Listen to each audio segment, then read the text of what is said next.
Assalamualaikum warahmatullahi wabarakatuh.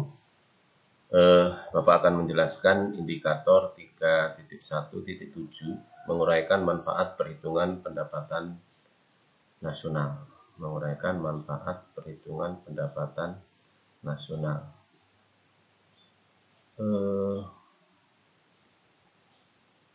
Per kapita maksudnya ya, menguraikan manfaat perhitungan pendapatan per kapita. Yang pertama, untuk melihat tingkat perbandingan kesejahteraan masyarakat dari tahun ke tahun. Satu misal begini ya, pendapatan nasional kita tahun ini lebih besar daripada tahun kemarin. Seneng kan ya? Tetapi mengapa pendapatan per kapitanya kok kecil gitu ya? Berarti ada masalah kan? Berarti masalahnya di mana gitu ya? Masalahnya tentunya karena per kapita ini pembandingnya adalah jumlah penduduk, mungkin pertumbuhan penduduknya yang tinggi.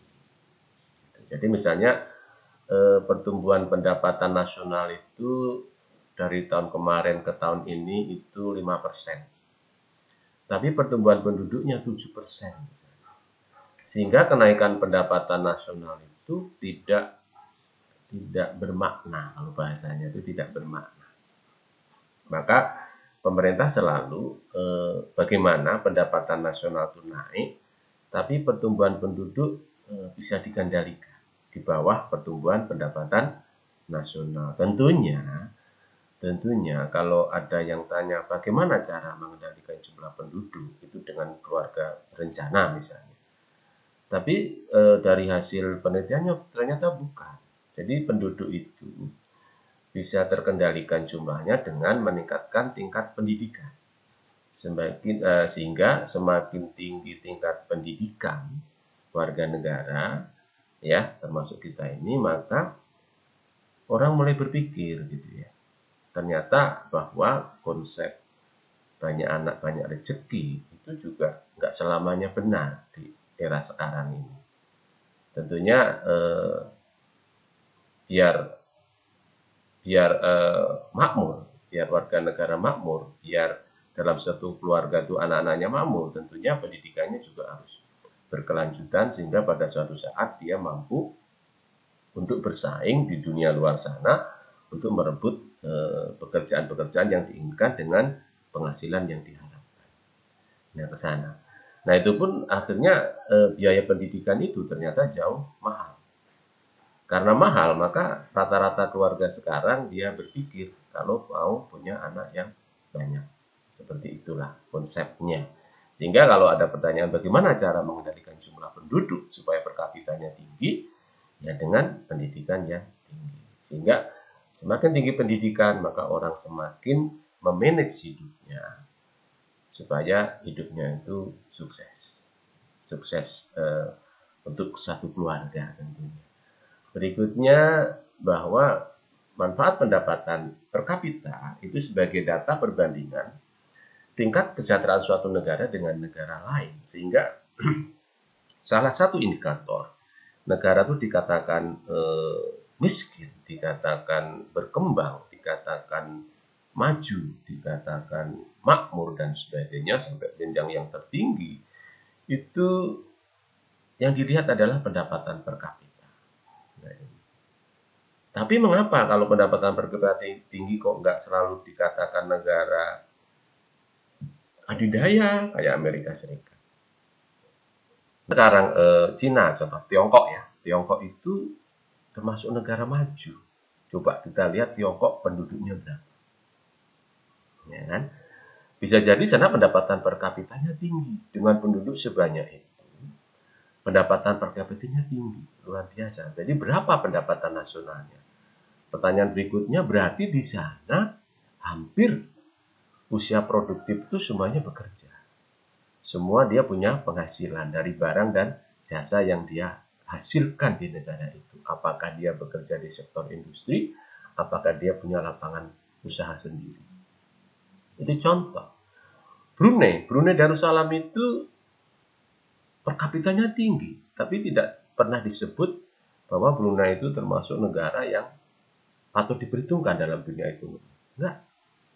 Mengapa? Karena di sana memang pendapatan per kapita tinggi itu karena wilayahnya nggak luas dan banyak sumber minyak. Ya, sehingga pendapatan nasionalnya minyak tinggi dari sektor produksi. Gitu ya. Oke. Jadi perbandingan. Nah, negara kita bagaimana? Tentunya adalah kalian sebagai anak bangsa yang ditunggu nanti itu akan menentukan. Kalau kalian dalam proses pendidikan ternyata nanti hanya mencetak pengangguran baru, itu bisa jadi pendapatan per kapita menjadi turun. Karena kalian hanya menyumbangkan jumlah penduduk, tidak menyumbangkan pendapatan nasional. Berikutnya, sebagai perbandingan tingkat standar hidup suatu negara dengan negara lain. Standar hidup. Standar hidup itu kalau dibuat lebih mudah begini. Standar kita akan tinggi jika konsumsi kita tinggi. Konsumsi tinggi itu dalam konteks dari sisi jumlah maupun kualitas. Ya kan? Jumlah maupun kualitas. Contoh nih, di zaman-zaman dulu orang beli baju baru itu kalau hanya pas lebaran saja. Itu berarti rendah banget ya. Sekarang beda. Ya kan? Sekarang bagi orang yang konsumsi tinggi, baju yang dipakai dalam suatu acara tidak mungkin dipakai lagi dalam acara berikutnya. Itu udah mulai tinggi konsumsinya. Ya, dan konsumsi barang dan jasa yang lain. Jadi standar hidup itu namanya, standar hidup. Kalau standar hidup kita itu hanya indikatornya bisa memenuhi kebutuhan pokok, itu masih rendah. Tapi kalau standar hidup kita sudah pada tahap pemenuhan selera, itu baru dikatakan tinggi. Nah, di situ bisa dilihat dari pendapatan per kapita. Mengapa? Semakin tinggi pendapatan per kapita, berarti semakin tinggi pendapatan masyarakat di suatu negara, orang per orangnya. Sehingga kita tahu bahwa orang kalau sudah punya pendapatan, maka cerita berikutnya adalah konsumsi. Konsumsi itu grade-nya akan naik, kualitasnya. Ya kan? Semakin bertambah pendapatannya, orang semakin meningkatkan kualitas konsumsinya. Karena konsumsi itu pada prinsipnya hanya suatu tindakan untuk pemenuhan kepuasan kebutuhan. Ya kan? Satu itu. Sehingga banyak yang terjadi orang-orang dalam kelompok pendapatan tinggi, banyak barang-barangnya itu yang sebenarnya masih layak dipakai atau katakanlah masih baru, tapi barang-barang itu sudah nggak dikonsumsi lagi. Gitu ya. Oke. Kemudian yang keempat, sebagai data untuk mengambil kebijakan di bidang ekonomi. Contoh tadi misalnya, pendapatan nasional kita naik, tapi kok per kapitanya turun. Apa kebijakan ekonomi yang bisa diambil? Bisa jadi adalah menambah lapangan kerja. Kalau memang penyebabnya adalah banyak tenaga kerja yang belum bekerja dengan tingkat pendidikan yang ada. Nah, ini Indonesia contohnya ya. Indonesia ini banyak orang yang pendidikan sudah cukup, tapi lapangan kerjanya masih kurang. Bukan nggak ada, masih kurang. Nah, ini makanya dalam kebijakan ekonomi Indonesia, di Indonesia mulai ditarik investasi asing masuk ke Indonesia. Ya, sisi positifnya ini adalah orang-orang Indonesia yang punya pendidikan tinggi itu tidak keluar dari Indonesia. Cukup perusahaan luar ditarik ke Indonesia, kita bekerja di Indonesia. Manfaatnya apa?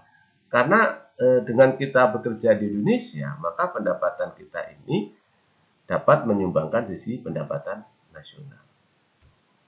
Ya, nah ini belum manfaat yang lain, menghidupkan sektor-sektor yang lain. Suatu contoh, kita bekerja di suatu tempat, berarti kita konsumsi di tempat itu. Maka sektor-sektor di sekitar kita bekerja itu akan hidup. Apakah itu di sektor barang ataupun jasa. Ya, seperti itu. Sehingga jangan heran kalau sekarang di Indonesia itu dibuka seluas-luasnya untuk investasi asing masuk ke Indonesia. Itu salah satu contoh kebijakan di bidang ekonomi.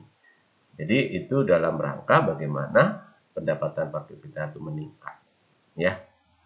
Nah ini, kalau jumlah penduduknya nggak mungkin dikurangi. Ya mungkin dikurangi Pak karena gara COVID ya. COVID paling seberapa. Itu seleksi alam namanya. Jadi bencana alam, kemudian wabah, kemudian hal-hal lain yang kita tidak bisa mencegahnya, kita tidak bisa mengendalikannya, itu hanya Tuhan yang Maha Kuasa. Nah, itu. Sebagai umat beragama, kita yakin itu. Berikutnya, oke, terima kasih. Ya, jadi Itu yang bisa Bapak sampaikan. Assalamualaikum warahmatullahi wabarakatuh.